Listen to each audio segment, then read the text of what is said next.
أشهد أن لا إله إلا الله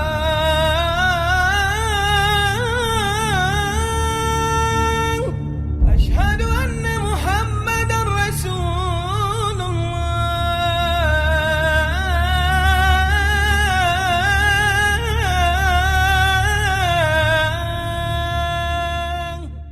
السلام علیکم ورحمۃ اللہ وبرکاتہ. بسم اللہ الرحمن الرحیم. الصلاة والسلام على اشرف الانبیاء والمرسلین نبینا محمد وعلى آلہ وصحبہ اجمعین ومن تبعهم بإحسان الى یوم الدین. اما بعد فاعوذ باللہ من الشیطان الرجیم. بسم اللہ الرحمن الرحیم. ان یکونوا فقراء یغنہم اللہ من فضلہ. اللهم أرنا الحق حقا وارزقنا اتباعه وأرنا الباطل باطلا وارزقنا اجتنابه آمین یا رب العالمین.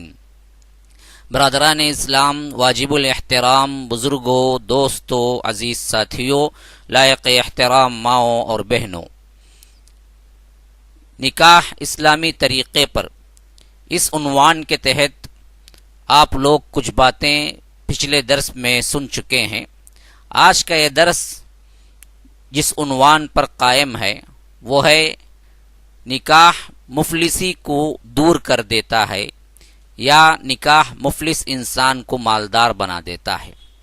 اس عنوان کے تحت اصل میں اللہ تبارک و تعالی کا قول ہمیں ملتا ہے جس کو ہم 100% گارنٹی کے ساتھ کہہ سکتے ہیں، جس کے اندر کبھی جھوٹ نہیں اور جس کے اندر کبھی باطل داخل نہیں ہو سکتا.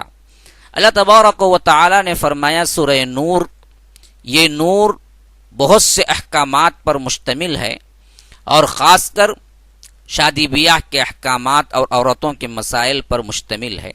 اس کی آیت نمبر 32 میں اللہ تبارک و تعالی ان لوگوں کو جو غریب ہیں، تنگ دست ہیں، نکاح کے لائق نہیں ہیں یا سمجھتے ہیں کہ نکاح کرنے پر ہمارے پاس وسعت نہیں ہے، ان لوگوں کو اللہ تبارک و تعالی نے نکاح پر ابھارتے ہوئے فرمایا کہ اگر تم نکاح کر لوگے، اور بظاہر بات جو ہماری سمجھ میں آتی ہے وہ یہ کہ انسان نکاح کے بغیر ادھورا ایمان والا ہوتا ہے اور جلدی شیطان کا شکار ہو سکتا ہے، فحاشی و عریانی میں پڑ سکتا ہے یا غلط کاری میں تباہ کاریاں اپنے لیے بنا لے سکتا ہے. لیکن اللہ تبارک و تعالی ایسے تمام تنگ دست مسلمانوں کے لیے اتنی بڑی خوشخبری رکھی ہے کہ فرمایا کہ اگر ایسی حالت میں تم حرام سے بچنے کے لیے حلال طریقہ نکاح کا استعمال کر کے کسی کو تم اپنی زوجیت میں لاؤ گے تو اللہ تبارک و تعالی نے فرمایا کہ اگر تم فقیر ہو تو ان یکونوا فقراء یغنیہم اللہ من فضلہ، کہ اللہ تبارک و تعالی اپنے فضل سے غنی کر دے گا.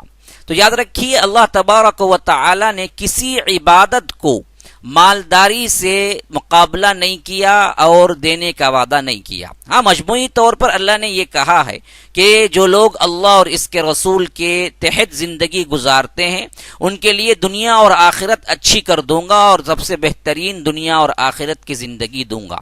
لیکن صرف کوئی ایسی خاص عبادت جس کے کرنے پر اللہ مالدار بنانے کا وعدہ کیا ہو ہمیں پورے قرآن میں کسی اور کے لیے نہیں لگتا سوائے ایک کے نکاح کیا جائے. فرمایا کہ اگر تم باوجود تنگ دستی کے نکاح کر لو تو اللہ تبارک و تعالی اپنے فضل سے تمہیں غنی کر دے گا. تو اس سلسلے میں سب سے اہم بات جو نوٹ کرنے کے قابل ہے وہ یہ کہ اللہ کے رسول صلی اللہ علیہ وسلم نے اپنی شریعت میں نکاح جتنا آسان رکھا ہے ہم نے اسے اتنا ہی مشکل بنا کے نکاح سے دور بھاگتے ہیں اور زنا کے اسباب ہم مہیا کرتے ہیں. اور بہت سے لوگ صرف اس وجہ سے زنا میں مبتلا ہوتے ہیں کہ وہ سمجھتے ہیں شادی کرنا بہت خرچ اور مہنگا ہے. جب سستی عورت ملتی ملتی ہے تو ہم کیوں نہیں اس سے فائدہ اٹھائیں. یہ ہم نے اپنے کرتوت اور اپنے معاشرے کے لحاظ سے ہم نے اس کو بھیانک اور خطرناک بنا دیا، ورنہ شریعت مطہرہ نے تو اس کو اتنا آسان اور بہت ہی آرام دہ اور اتنا سہل بنا دیا کہ آپ کو تصور میں بھی نہیں آ سکتا کہ شریعت اسلامیہ نے نکاح کو جتنا سہل بنایا ہے اتنا سہل ہمیں کسی اور نہ مذہبی کردار میں ملتا ہے، نہ جماعتوں کے کردار میں ملتا ہے،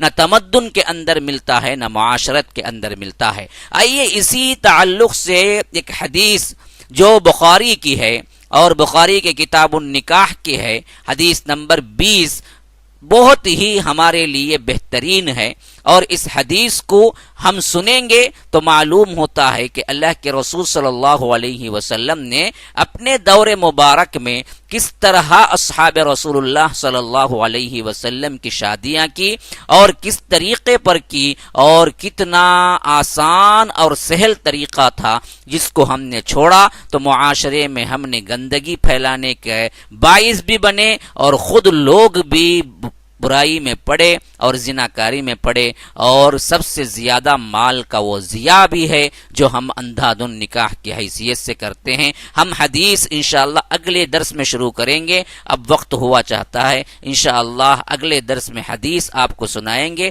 تب تک کے لیے انتظار کیجیے. والسلام علیکم ورحمۃ اللہ وبرکاتہ.